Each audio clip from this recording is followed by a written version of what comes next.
నమస్కారం అండి. 10వ తరగతి విద్యార్థులకు తెలుగు పాఠాలు బోధించుట కార్యక్రమంలో భాగంగా దానశీలము మొదటి పాఠము బొమ్మరపోతన గారు రచించింది. ఈ పాఠము యొక్క బిట్స్ ఇప్పుడు చూద్దాం. మై డియర్ స్టూడెంట్స్, ఇవి చేయండి. ఇక్కడ బిట్స్లో చూడండి, అవగాహన, ప్రతిస్పందన. దీనిలో దానాలన్నీ వేటికవే గొప్పవి. అయితే నేటి కాలంలో రక్తదానం, మరణాంతరం అవయవదానం వంటివి చేస్తున్నారు కదా, వాటి యొక్క ప్రాధాన్యాన్ని చర్చించండి. పువ్వు గుర్తుగల పద్యాలను భావస్ఫోరకంగా చదవండి. 1వ పద్యానికి ఇక్కడ ప్రతిపదార్థం ఉంది. ఇదే విధంగాను 4, 6 సంఖ్య గల పద్యాలకు ప్రతి పదార్థాలు రాయండి. అయితే ఇక్కడ మీరు అవగాహన కోసం మీ ప్రతిస్పందన ఏ విధంగా ఉంటుంది అంటే, అవగాహన అంటే మీకు ఈ పాఠము ఏ విధంగా అర్థమైందో దానికి మీరు ఎలా ప్రతిస్పందించారో దానికోసం ఇక్కడ ప్రశ్నలు అనేటివి ఉన్నవి. దానాలన్నింటిలో ఏవైతే గొప్పవి, రక్తదానము, అవయవదానము, దీని గురించి మీరు చర్చించండి, అంటే దాని గురించి మాట్లాడండి. ఇక్కడ పువ్వు గుర్తుగల పద్యాలను మంచిగా చదవండి అని చెప్తున్నారు. మొదటి పద్యం యొక్క ప్రతిపదార్థం ఇక్కడ ఇచ్చారు. వదాన్య ప్లస్ ఉత్తమ. వదాన్య ఉత్తమ అంటే దాతల్లో శ్రేష్ఠుడా, కులమున్ మీ వంశాన్ని. అయితే కులమున్ రాజ్యమున్ తేజమున్ యొక్క పద్యం యొక్క ప్రతిపదార్థం ఇక్కడ ఇచ్చారు చూడండి.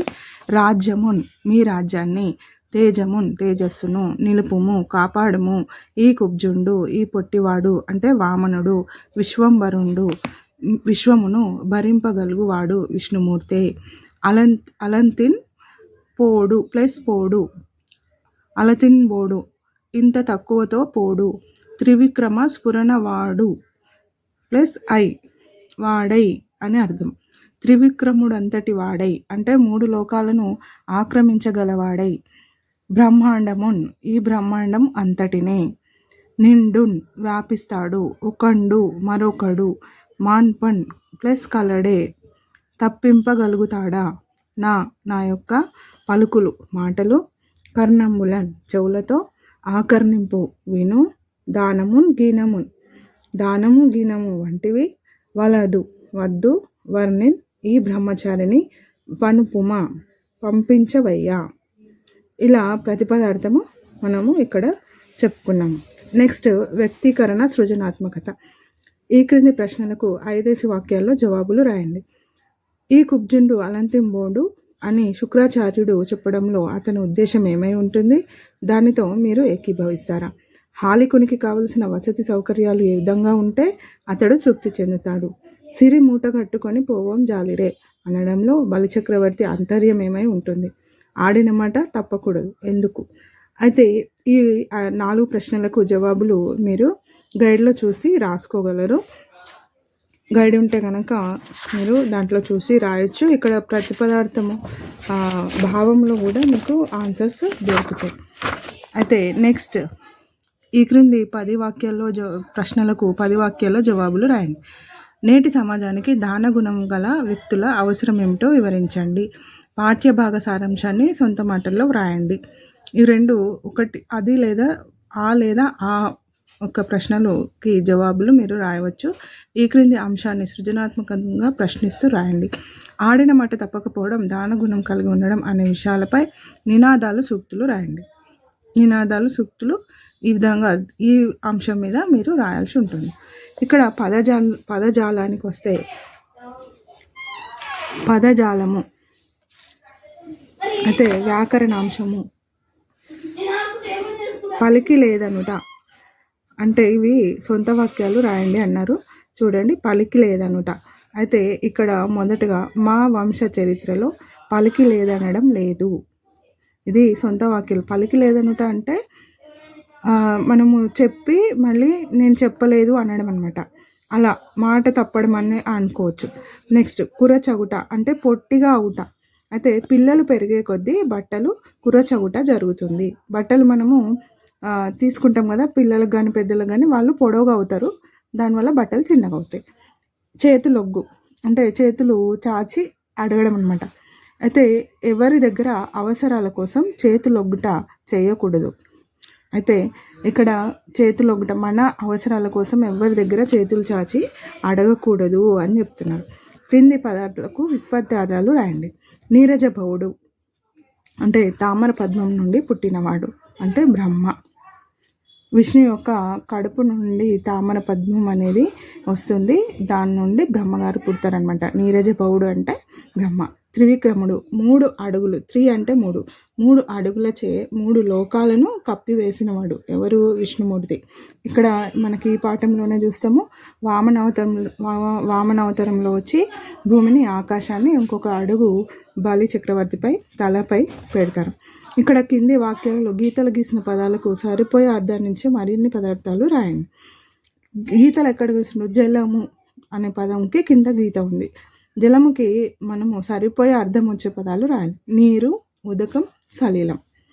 ఇక్కడ ఈ వాక్యంలో చూస్తే యశకాయుడు అంటే యశస్సు అనే అర్థం. యశస్సు అంటే కీర్తి, ఖ్యాతి, పేరు.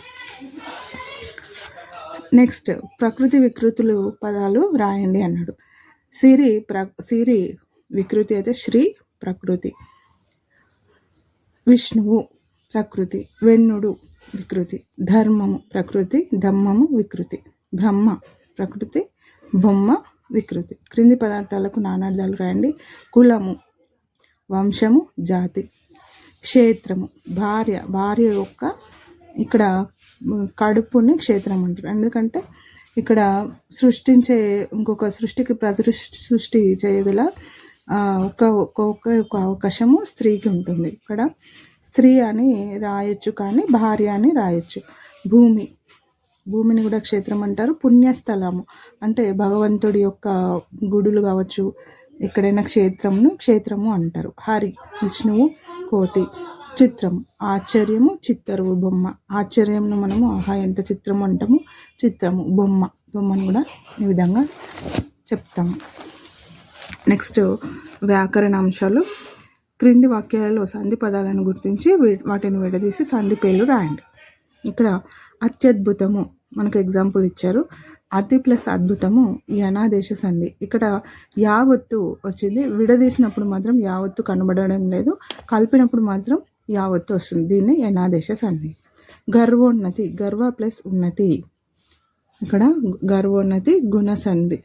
అభి ప్లస్ ఆగతులు అభ్యాగతులు ఈ అనాదేశ సంధి. ఇక్కడ అభి అనే మనము విడదీసి రాసినప్పుడు యావత్తు కనబడడం లేదు, ఇక్కడ కలిపినప్పుడు అభ్యాగతులు అన్నప్పుడు యావత్తు వస్తుంది, కాబట్టి అనాదేశ సంధి. వదాన్యోత్తముడు వదాన్య ప్లస్ ఉత్తముడు 2 కలిపినప్పుడు ఓత్వం వచ్చింది, గుణసంధి. అన్వాయుధాలు అను ప్లస్ ఆయుధాలు, ఇక్కడ వావత్తు కూడా వచ్చింది, వా ఒత్తులు వస్తే మనకు యనాదేశ సంధి అని అంటారు. నెక్స్ట్ సమాసాలు. జీవధనములు జీవమును ధనమును ద్వంద్వ సమాసము. 3 అడుగులు 3 సంఖ్య గల అడుగులు, సంఖ్య వచ్చినచో ద్విగు సమాసము. దశ దిక్కులు దశ సంఖ్య గల దిక్కులు, 10 దిక్కులు అని అర్థము, ద్విగు సమాసము. భూత ప్రేతములు భూతమును ప్రేతమును రెండిటి గురించి తెలుపుతున్నది కాబట్టి ద్వంద్వ సమాసం. ఇక్కడ పద్య పాదాలను ఘన విభజన చేసి ఏ పద్యాలకు సంబంధించినవో నిర్ణయించండి. తెలంగాణమున గడ్డిపోచయని సంధించను కృపానమ్మురా. దీనిలో 3 అక్షరాలకు మనము విభజించి ఇక్కడ గీతలు గీసుకొని మనం ఘన విభజన చేయగా లఘువు గురువు, ఈ విధంగా అన్నీ కూడా మనము ఘన విభజన చేసాము. సబరణమయవ వచ్చింది, ఇక్కడ మత్తేబము. నెక్స్ట్ కిందది అనయము దోషమే పరులయందు కనుంగొని పలుకునట్టియా. ఇక్కడ మనము ఘన విభజన చేయగా లఘువు 3 లఘువులైన చూ నజబజ జజ్జర, ఇక్కడ చెంపకమాల. ఈ విధంగా మనము పద్యపాదాలను ఘన విభజన చేసుకున్న తర్వాత ఛందస్సును మనము నిర్ధారించడం జరిగింది. నెక్స్ట్ త్రిక సంధి అనేది మనకి ఇక్కడ పరిచయం చేశాడు. క్రింది పదాలను గమనించండి. అచ్చోటు ఆ ప్లస్ చోటు, ఈ విధము ఈ ప్లస్ విధము, కాలం ఏ ప్లస్ కాలం. ఈ 3 కనుక గమనించినట్టయితే మీరు విడదీసినప్పుడు ఇక్కడ దేనికి అదే అక్షరంకు ఒత్తు రావడం గమనించారు. కలిపినప్పుడు మాత్రము ఒత్తు అనేది వస్తుంది. చాకు చావొత్తు, అచ్చోటులో ఈ విధంలో వాకు వావొత్తు, ఎక్కాలంలో కాకి కావొత్తు. ఈ విధంగా ద్విత్వాక్షర పదం అనేది రావడం జరిగింది. త్రికము మీద ఉన్న అసంయుక్త హల్లు ద్విత్వంగా మారుతుంది. ద్విత్వాక్షర పదం అనేది మనకు వచ్చింది. ఇక్కడ చూస్తే ఆ ఈ ఏలను త్రికము అంటారు. అదేవిధంగా ఆ ప్లస్ చోటు ఇక్కడ ఈ విధము ఈ కాలం అయితే ఇలా ద్విత్వము ద్విరుక్తంపై ఉన్న దీర్ఘాచు హ్రస్వంగా మారుతుంది ఇక్కడ. అందుకనే మనకు త్రిక సంధి అని అంటారు. ఒక త్రికం మీద అసంయుక్త హల్లులకు ద్విత్వం బహుళం అవుతుంది. బహుళం అంటే ఒక వ్యాకరణ కార్యం నిత్యంగా రావడం, రాకపోవడం, వికల్పంగా రావడం, అన్యకార్యం రావడం, ఇట్లా 4 విధాలుగా జరిగితే బహుళం అంటారు. విరుక్తమైన హల్లు పరమైనప్పుడు అచ్చికమైన దీర్ఘం హ్రస్వం అవుతుంది. ఈ విధంగా మనకు బిట్స్ కనుక చూసుకుంటే మొత్తం ప్రాజెక్టు పని ఆయా సందర్భాల్లో వివిధ మతాల వారు చేసే దాన ధర్మాలను తెలుసుకోండి, పట్టిక రాయండి, నివేదికను ప్రదర్శించండి. ఇక్కడ మతము అని ఇచ్చారు ఇక్కడ ఫస్ట్ బాక్స్లో. నెక్స్ట్ సందర్భము, నెక్స్ట్ ఆ పండుగలలో వాళ్ళు చేసే దానం. అయితే మనము హిందూ మతం అని మొదటగా నేను మీకు ఎగ్జాంపుల్ కోసం ఇలా ఇచ్చాను.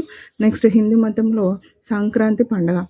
అయితే సంక్రాంతి పండుగ అప్పుడు ఏం చేస్తారు? పేదవాళ్ళకు అన్నదానం, బట్టలు లాంటివి దానం చేయవచ్చు. ఈ విధంగా స్టూడెంట్స్ ఈ విధంగా ప్రాజెక్ట్ పనిని మీరు చేసి ఇక్కడ మీరు క్లాస్ రూమ్లో సబ్మిట్ చేయగలరు. మీకు అర్థమైతే కనుక నా ఛానల్ని సబ్స్క్రైబ్ చేసుకోండి స్టూడెంట్స్. ధన్యవాదములు.